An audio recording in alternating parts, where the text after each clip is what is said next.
키워드 상위 노출 핵심 요소와 키워드 도구에 대해서 간단하게 소개를 드리도록 하겠습니다. 아까 키워드가 그만큼 중요하다라고 얘기했던 거 기억하시죠? 그렇다면 우리가 어떠한 키워드를 써야 되는지, 쓰지 않아야 되는 키워드는 어떤 것인지를 파악을 하셔야 될 거예요. 자, 첫 번째, 홍보성 키워드는 네이버의 매출을 도와주는 키워드예요. 예, 간단히 말하면 네이버의 돈벌이 수단은 홍보성 키워드가 되겠습니다. 아까 우리가 검색을 할 때 파워링크부터 먼저 막 뜬 것들 있죠. 그런 것들은 보통 홍보성 키워드라고 생각하시면 돼요. 그래서 네이버에게 광고 수익을 가져다 주는 키워드로 검색하면 파워링크가 먼저 노출이 되는 키워드를 말해요. 자, 예를 들면 허리디스크, 임플란트 또는 실손보험 이렇게 쳐보면 바로 보이는 것들이 홍보 키워드들이에요. 한번 쳐서 보여드려 볼게요. 예를 들어 허리가 아픈 사람은 허리디스크 이렇게 먼저 찾을 거예요. 그죠? 이렇게 찾으면 파워링크부터 득달같이 나오고 그 다음 비즈 사이트가 나오고 그 다음 인기 주제 둘러보기 해서 나오고요. 그 다음에 허리디스크 관련 브랜드 콘텐츠 블로그에도 광고를 걸 수가 있어요. 블로그에 포스팅에 광고를 건 것이 바로 요런 블로그 요런 거예요. 광고라고 붙어있죠.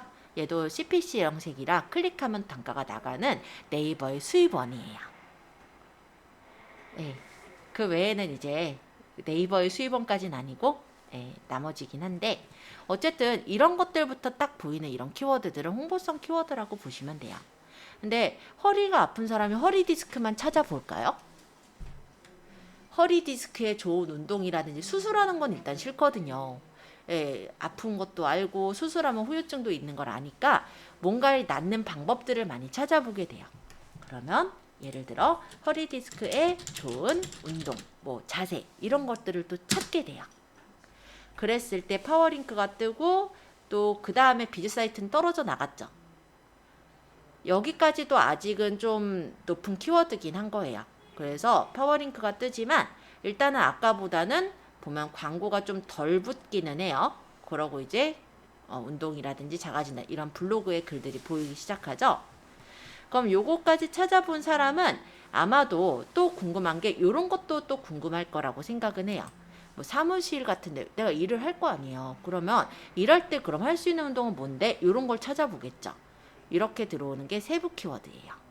그러고 이 부분에서 어떤 정보를 보시고 이 정보를 보다가 이거를 따라 하시기가 사실 쉽지가 않거든요.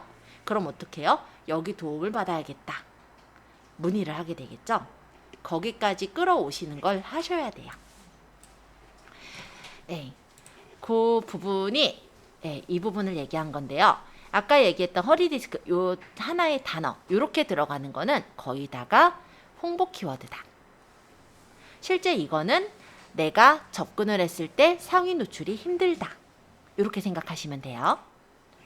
자, 홍보성 키워드에는 위험군 키워드도 있는데요. 이런 것들은 실제 라이센스가 없는 사람이 작성하는 것 자체를 금하고 있어요. 그러면 이거는 잘못 내가 선전했다가 블로그 자체가 날아가는 그런 경우가 생길 수가 있다라는 건데요. 영리 목적의 환자 소개나 알선, 유인에 대한 거, 그리고 의료법인이나 의료기관, 의료인이 아닌데 의료 홍보를 하는 경우. 예를 들어 내가 겪어봤는데 이러이러하더라. 여기 만병통치약이다. 이러면 어떡해요? 허위 광고잖아요. 그죠? 큰일 나요. 그죠? 그런 것들. 네이버에서 금하고 있다라는 거 보여드리려고 링크를 연결했어요. 네, 한번 나중에 시간 되시면 훑어보세요. 제가 지금 설명하는 이 자료들은요. 여러분들 조만간 제가 단톡방을 만들 거예요. 여러분들을 초대할 거고 그 단톡방에다가 PPT 형식으로 다 드릴 겁니다. 그래서 그거를 나중에 이제 눌러보시면 돼요. 자, 고단가 키워드도 있습니다. 맛집이나 다이어트와 같은 홍보성 키워드는 라이센스와 관련은 없지만 네이버가 고단가 키워드로 분류한 키워드들인데요. 파워링크가 많은 키워드로 최적화가 아닌 블로그가 작성했을 때는 오히려 알고리즘에 의해서 블로그 지수가 하락할 수 있는 그런 요소도 돼요. 하지만 내가 예를 들어 다이어트에 대한 거를 알려야 된다라고 한다면 그거를 그냥 복사글이 아니라 최대한 내 경험이라든지 의견을 잘 담아내면은 그것도 하나의 마케팅으로 활용을 할 수 있는 수단이 되겠죠. 그래서 그렇게 담아내는 노력이 좀 필요할 거다라는 거. 혹시 다이어트나 맛집 이런 부분들로 홍보하셔야 되는 부분들은 나의 경험과 의견을 담는 그런 블로그를 만드시면 되는 거예요. 자, 그리고 네이버에서 좋아하는 키워드들도 있어요. 바로 정보성 키워드가 되겠는데요. 홍보를 목적으로 하는 게 아니라 말 그대로 정보 제공을 목적으로 하는 키워드예요. 아까 사무실에서 할 수 있는 뭐 운동 뭐 이런 거 있었잖아요. 그런 거는 홍보가 아니라 정보 제공이 목적인 거죠. 그러니까 네이버의 광고 수익과 관련이 없고 최저가 블로그가 아니더라도 우리가 조금만 쓰더라도 상위 노출이 가능한 그런 키워드가 됩니다. 그래서 이런 정보성 키워드로 포스팅을 많이 하면은 블로그 지수도 훨씬 상승할 수가 있고 파워링크 없이 뷰탭이 바로 보이기 때문에 사람들이 들어가서 바로 유입이 돼서 들어오기가 되게 좋아요. 자, 알고리즘이 변환된 그런 상황들을 좀 알아야 우리가 어떤 키워드를 조금 고민을 해볼지 그게 잡힐 거니까 이건 이제 네이버의 역사를 조금 말씀을 드릴게요. 네이버의 알고리즘은요, 리브라 엔진서부터 발전을 해왔어요.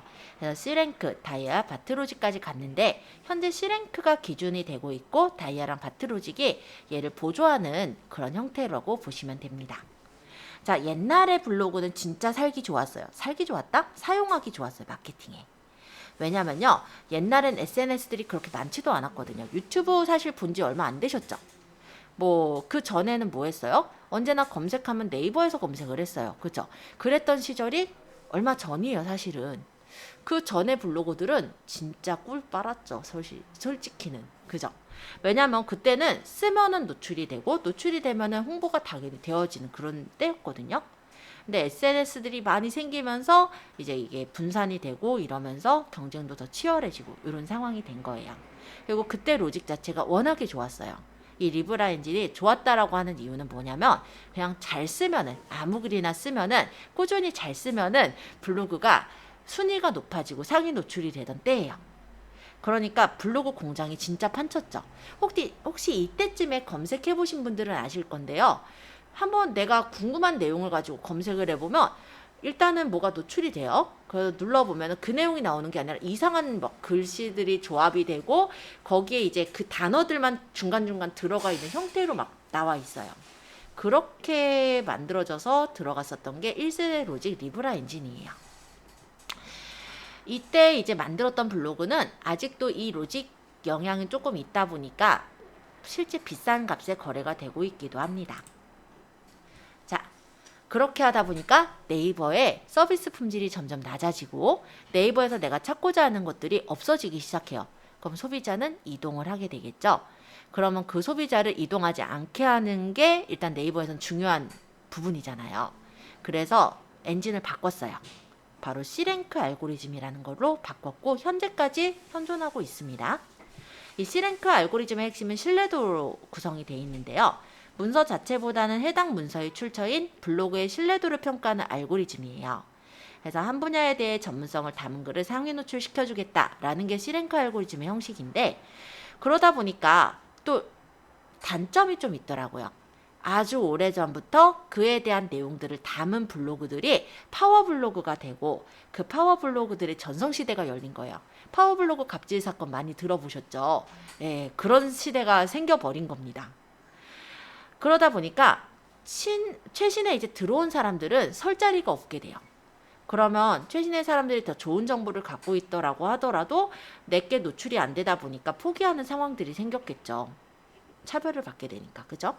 그래서 여기에 이제 다이아로직을 섞었어요. 이거는 이제 출처의 신뢰도도 검색 결과에 반영하는 이 C랭크 알고리즘을 보완하는 체제인데요. 문서 자체의 경험과 정보성을 분석을 한다라는 거예요. 그래서 알고리즘으로 랭킹에 반영을 하겠다. 여기에 핵심은 선호도예요. 그래서 네이버의 데이터를 기반해서 키워드별 사용자들이 선호하는 문서에 대한 점수를 랭킹으로 반영을 하게 합니다. 그러면 어떤 것을 반영하냐면 무조건 오래된 글보다는 검색을 한 사람들이 좋아하고 오래 읽을 수 있는 퀄리티가 높은 글을 상위 노출을 하기 시작을 했어요. 그래서 신규 블로그를 만든 사람이라도 정말 좋은 글을 쓴다면 상위 노출이 되는 세대가 된 거죠. 그래서 이 C랭크 엔진이 리브라를 대체하는 로직이라고 한다면 이 다이아그램은 대체가 아니라 보완을 해주는 로직으로 활용이 되고 있고요. 구체적으로는 정보 그 주제에 대한 적합도, 경험 정도, 정보가 얼마나 충실한지, 문서의 의도나 독창성, 적시성의 그런 요인들이 복합적으로 반영이 된다라고 네이버에서 얘기를 하고 있습니다. 또 최근에 생긴 로직 중에 바트 로직이라는 게 또 도입이 됐어요. 왜냐면 계속해서 사람들은 상위 노출을 시키기를 원하거든요. 마케터들은. 그러면 이거를 어떻게 해가지고 상위 노출을 하면 되겠구나. 이런 것들을 이제 파악을 하거든요. 아주 골치 아파요. 사실은 네이버의 입장에서는 좋은 정보가 계속 떠야 사람들이 검색 엔진을 자꾸 활용을 할 거고, 따라서 광고도 자꾸 그걸 눌러주게 될 테니까 네이버의 수입원이 생기게 되는 거거든요. 근데 검색할 사람들이 떠나게 되면 점점 수입이 줄어들게 되잖아요. 그런 부분들 때문에 계속해서 검색의 품질을 좋게 하기 위한 그런 시도를 하고 계속 알고리즘을 조금씩 바꾸고 있는 건 실제 상황이에요. 그래서 이 바트 로직 같은 경우는 사용자의 의도를 따르는데요. 이용자가 검색어를 입력할 때 어떤 상황과 맥락에서 정보를 찾을 것인지, 웹문서나 이미지, 동영상 중에 어떤 걸 선호하는지에 따라서 검색 결과가 구성이 돼요. 아까 살짝 보셨겠지만 제가 검색 엔진에 단어를 적었잖아요. 키워드를 적어서 검색할 때 뜨는 게 항상 똑같지가 않고 어떤 건 뷰가 먼저 뜨고 어떤 건 지식인이 뜨고 어떤 건 이미지가 뜨고 이렇게 다르게 떴던 거 혹시 구경하셨어요? 예, 그렇게 선호도에 따라서 배치가 되게 검색 결과를 구성을 한 거예요. 즉 결론, 네이버는 자꾸 엔진을 바꿀 거예요. 우리가 그 엔진에 맞춘다 이걸로 들어가시는 게 아니라 어쨌든 되게 좋은 글, 그러니까는 사람들이 원하는 글, 선호하는 글들을 써서 올려서 꾸준히 노출시켜주는 게 실제 가장 중요한 부분이겠다라는 거죠. 단순화시키자면 C랭크 알고리즘에 따라서 블로그의 신뢰도를 측정을 할 거고요. 다이아 로직에 따라서 검색자들의 선호도, 즉 이 글이 경험이나 정보, 의견을 잘 담고 있는지를 파악을 할 거예요. 그리고 블로그 지수까지 고려해서 상위 노출할 글을 결정한다라는 겁니다. 즉 맥락이나 내용, 연결된 소비 생산을 다 책정을 해서 블로그의 신뢰도나 인기도를 측정을 하고 있다라는 거예요. 실제 이 다이아로직을 따라서 보자면 C랭크가 높고 좋은 문서라고 한다면 여전히 상위 노출이 가능하도록 했고요. C랭크가 높지 않은 출처라고 하더라도 다이아로직을 통해서 상위 노출이 가능하게 했어요. 신뢰도가 높다라는 건 오랫동안 그 글을 썼다라는 것도 해당이 되죠. 그렇다면 오래된 블로그들이 만약 C랭크 로직만 따르게 된다면 앞쪽에 배치가 되게 되는데요. 이 다이아로직에 의해서 오래되지 않았더라도 어떻게 보면 되게 좋은 문서라고 한다면 상위 노출이 가능하게 해주었다라고 보시면 되겠습니다. 그래서 정보성 키워드나 세부 키워드를 적절하게 조합을 하셔서 검색자들이 선호할 만한 경험이나 정보, 의견 등을 글에다가 잘 녹여내시면 되는 거예요. 그래서 키워드를 제대로 구사하는 게 상위 노출 전략의 핵심이라고 볼 수가 있습니다. 그러면 이런 부분들을 생각을 하실 때 고려하셔야 되는 팁들을 몇 가지 정리를 했는데요.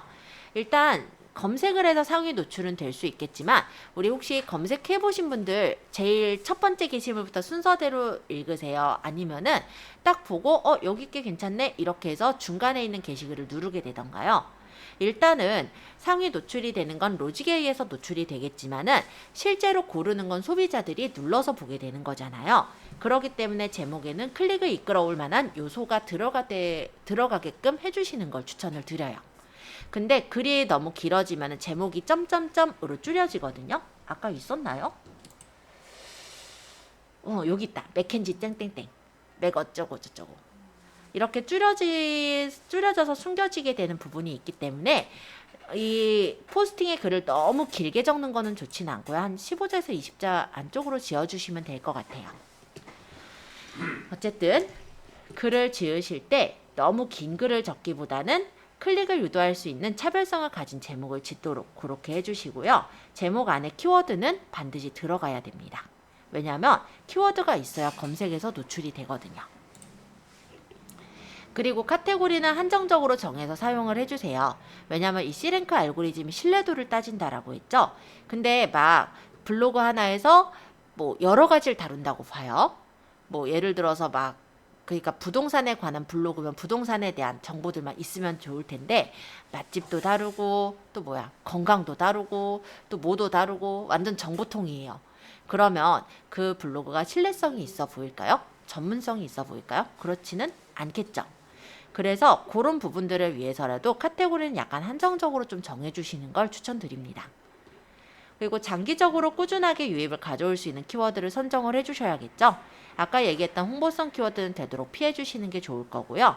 카테고리를 좁혀서 정보성 키워드를 공략한다면 초반에 상위 노출을 시키는데도 그리 어렵지 않을 거라는 거죠. 그러고 장기적으로는 꾸준한 유입을 돕는 키워드는 계속해서 쌓아 나가시는 거예요. 그러다 보면 검색 엔진이 생각했을 때 이 블로그는 어떠어떠한 키워드, 어떠어떠한 카테고리에 좀 최적화가 되어 있구나 이렇게 파악을 해서 그에 대한 카테고리 내용을 올릴 때는 상위 노출에 오랫동안 유지가 될 수 있게 그렇게 해주는 역할을 해요. 자, 단일 키워드가 있죠. 아까 제가 예를 들어 허리디스크, 뭐 임플란트 이렇게 얘기했던 것들. 걔네들은 단어 하나로 이루어진 키워드들이에요. 사람들이 가장 많이 검색하는 유형의 키워드이기는 합니다. 하지만 이 키워드들은 검색량 또한 엄청 많고요. 문서량은 그에 비해 더 많아요. 그래서 최적화 블로그가 아니라면 추천하지 않는 키워드고 이런 단일 키워드는 보통은 홍보성 키워드, 즉 네이버의 밥벌이 키워드인 경우가 많습니다. 그래서 우리가 노려야 되는 건 세부 키워드예요. 여러 단어를 조합한 키워드가 되겠죠. 아까 제가 적은 게 군자동 오피스텔이잖아요. 예를 들어 군자동 원룸 주차 뭐 이런 식으로 찾는 분도 있을 거고요. 군자동 신축 원룸 주차 이런 식으로 찾는 분도 있을 거예요. 그런 식으로 단어들이 조합된 키워드를 세부 키워드라고 해요. 그래서 단일 키워드 여러 개를 조합한 경우 단일 키워드에 적절한 형용사나 의성어, 의태어를 조합한 경우 이런 것들이 이제 세부 키워드가 되겠는데요. 예를 들어 카카오톡, 이모티콘 이런 거는 단일 키워드겠지만 카카오톡 이모티콘 만들기 요거는 세부 키워드라고 볼 수가 있죠. 그래서 조회수 대비 문서수가 좀 적은 키워드가 있다면 그런 키워드를 좀 공략한다면 그래도 경쟁이 좀 치열하지는 않으니까 상위 노출이 좀 더 쉬워질 거다라고 얘기 드릴게요. 자, 그리고 유효 키워드라는 단어가 있는데 이거는 실질적으로 용어로 있는 건 아니에요. 혹시 블로그 차트라는 걸 들어보신 분들 있을지 모르겠네요. 실제 내 블로그의 순위를 파악할 수 있는 사이트 중에 하나가 블로그 차트라고 합니다. 그래서 블로그 차트에서는 유효 키워드가 어떤 키워드에 내 블로그가 유효한지 그런 키워드를 뽑아서 보여주고 있고요. 어떤 카테고리 분야에서 몇 등 정도 하는지에 대한 것도 뽑아주고 있는 그런 사이트예요. 그래서 혹시 내가 블로그가 어느 정도 컸는지 이런 걸 확인하고자 하시는 분은 블로그 차트에 한번 가입해서 확인해 보시면 좋을 것 같아요. 그러면 PC나 모바일 검색 순위가 아닌 실제 내 블로그에 유입되도록 하는 키워드인 유효 키워드가 어떠어떠한 키워드가 있는지 그런 걸 확인할 수가 있고요. 유효 키워드가 당연히 많으면 많을수록 방문자의 수도 늘고 블로그의 지수도 높아지게 되겠죠. 그리고 이 블로그 유입 데이터는 조만간 우리 살펴보긴 할 건데 내 블로그에 통계라는 데가 있어요. 여기를 보면은 고객들이 즉 방문자들이 어떠어떠한 키워드를 쳐서 들어왔는지 이런 것들을 확인할 수 있는 부분이 있습니다. 그래서 일단은 우리가 아직은 신생 블로거잖아요. 그러면 일단 전략을 조금 세워보자면 홍보성 키워드나 단일 블로그 키워드 같은 경우는 최저가 블로거에게 일단 양보하세요. 일단은 정보성 키워드 또는 세부 키워드로 상위 노출을 시킬 생각을 먼저 해주시면 좋을 것 같아요. 그리고 카테고리는 집중을 좀 해주세요. 예를 들어 헬스 쪽이다. 그러면 헬스 건강에 관련된 카테고리를 담아주시고요. 그리고 만약에 아까 얘기했듯이 부동산 쪽이다. 그럼 부동산에 관련된 카테고리를 담아주셔야 알고리즘이 봤을 때 여기는 무엇에 대해서 전문적인 블로그 이렇게 생각을 하게 되겠죠. 그래서 알고리즘의 신뢰도를 쌓는 방법이 됩니다. 그리고 비교적 검색량이 적은 키워드를 공략을 한다면 상위 노출이 좀 더 쉽겠죠. 그래서 그런 것들을 좀 생각해 보시면 좋을 것 같아요. 혹시 제가 말하는 게 빠른가요? 아니라면 정말 다행인데 제가 얘기하다 보면 가끔 흥분해서 말이 빨라지는 상황이 생겨요. 그때 되면 꼭 얘기해 주세요. 말이 좀 빨라요 라고 얘기하면 제가 조금 릴렉싱하고 천천히 다시 얘기를 하는 걸로 할게요. 자, 일단은 요런 도구들이 있어요. 자, 키워드 마스터라는 곳인데 요거랑 몇 가지만 조금 소개를 해볼까요? 자, 여러분들 그냥 네이버에 가서 한번 검색을 좀 해볼게요. 예를 들어서 아까 자동 완성어 연관 검색어는 제가 아마 첫 시간 때 얘기했던 내용이었을 거예요. 네, 그래서 그거부터 한번 체크해서 볼게요. 예를 들어 네이버에다가 제가 군자동 뭐 이런 식으로 치면 군자동 맛집, 군자동 날식, 군자동 아파트, 카페, 도서관, 미용실 등등이 나오죠. 이런 거는 자동 완성어라고 해요. 이거는 이제 치는 사람들이 이런 것들을 좀 많이 쳐서 확인을 했다라는 의미로 보시면 될 것 같아요. 그래서 만약 군자동 빌라다라고 했을 때요. 예를 들어 여기 이제 뭐 파워링크랑 쭉 나온 다음에 맨 밑에쯤을 내려서 보시면 여기 안 나왔네요. 여기는 아까 그러면 여기로 할까요?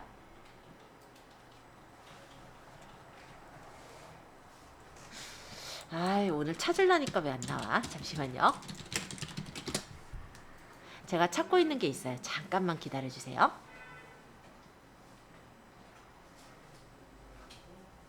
바로 이 연관 검색어인데요. 이 연관 검색어는 뭐냐면 아까 제가 건대 맛집 치면은 엄청 많이 나올 거라고 했죠. 그러면 여기서 이것만 치지 않고 그 다음에 사람들이 찾는 게 있어요. 예를 들어서 건대 내가 스타시티 갈 거면 스타시티 맛집을 찾는다든지 아니면 건대 맛집에 난 광고 보기 싫어. 그럼 내돈내산을 찾아본다든지 이런 식으로 연관 검색어들을 또 찾아보시거든요. 그렇다면 이게 이제 고객이 찾는 단어인 거예요. 키워드.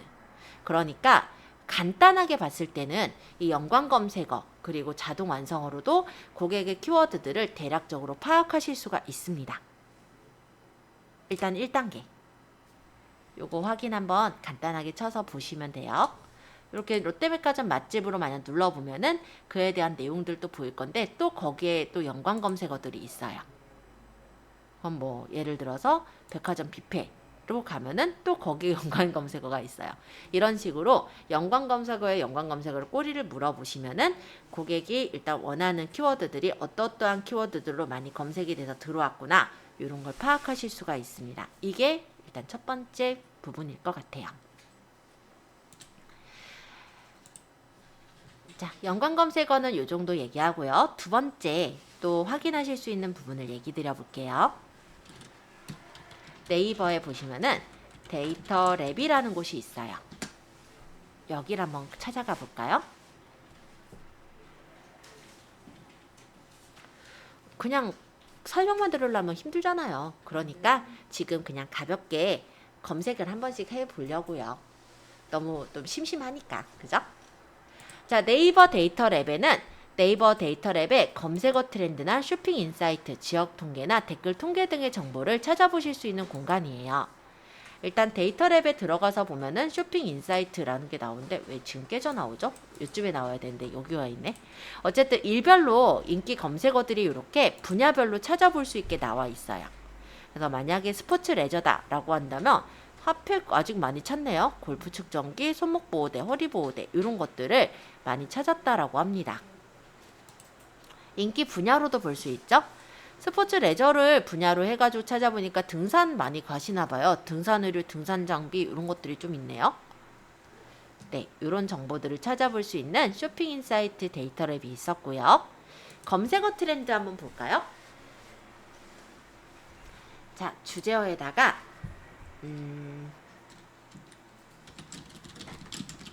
캠핑용품? 아니면 비키니 이런 거 찾아볼까요? 자, 기간은 1년을 기준으로 해서 둘 건데요.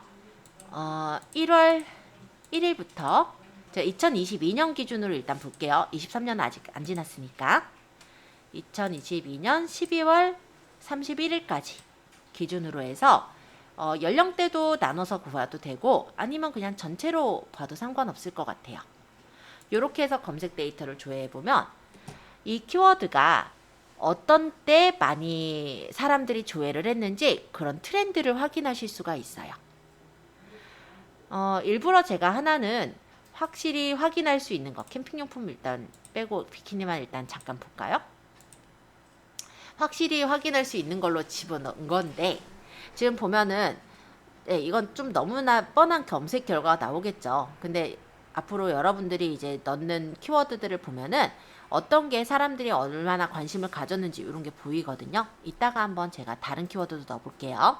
일단 좀 검색 결과를 좀 단순하게 보이게 하기 위해서 1년치를 받고, 그리고 비키니 같이 좀 확실히 검색 결과가 우리가 납득할 수 있을 검색 결과를 일부러 쳐본 거예요. 자, 당연히 비키니 언제 제일 많이 찾을 것 같아요?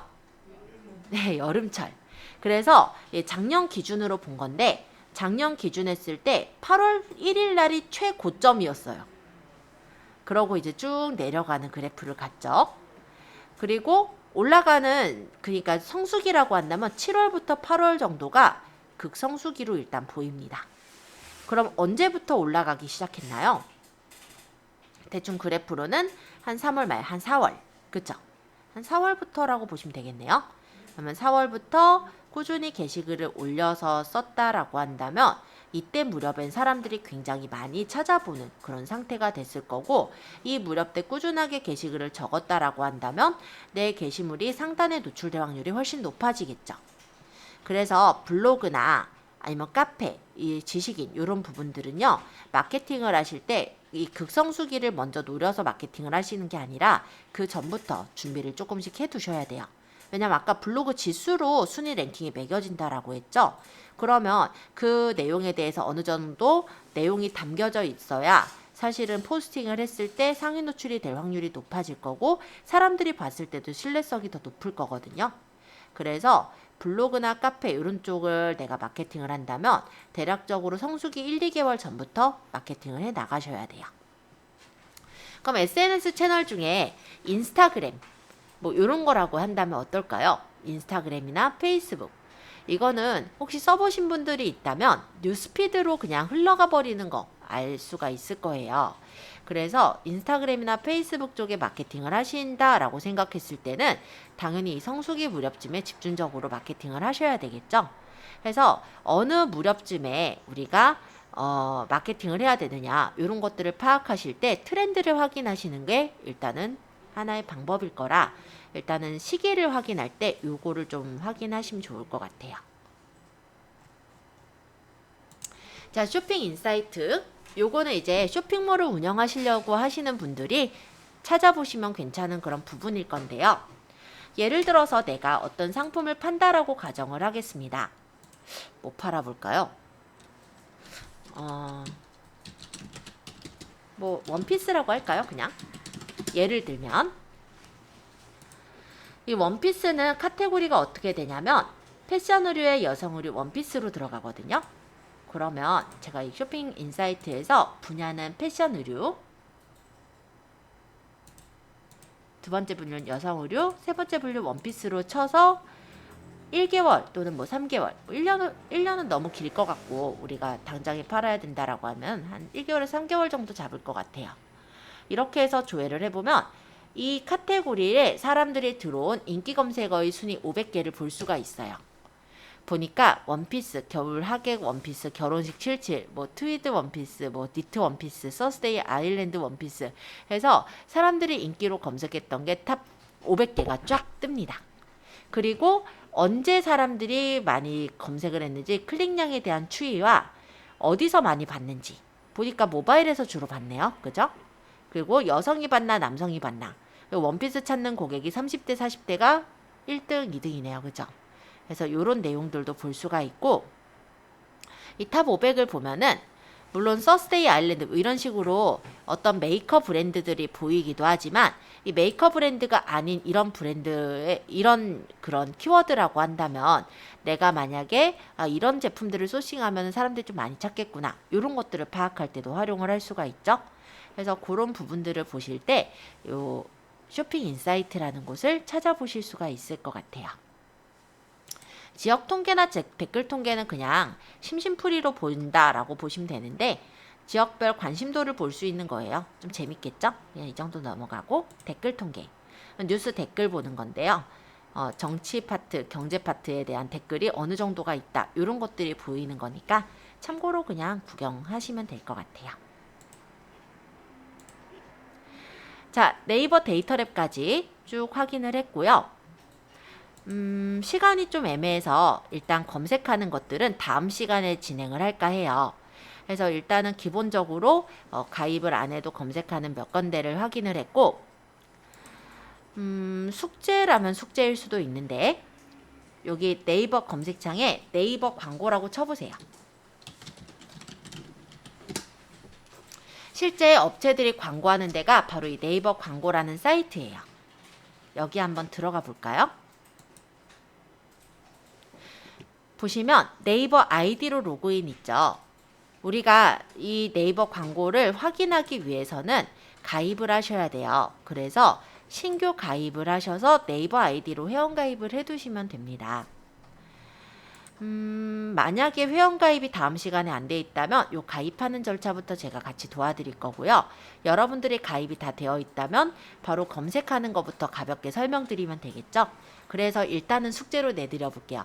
근데 너무 어려워서 나 못하겠다, 나 혼자 가입 못하겠다 하면은 다음 시간에 제가 확인해보고 가입하는 절차는 도와드려도 괜찮을 것 같습니다. 그래서 오늘은 숙제라면 요게 숙제일 것 같아요. 그래서 네이버에 네이버 광고라는 데가 있고요. 개인 광고주로 가입하시면 돼요.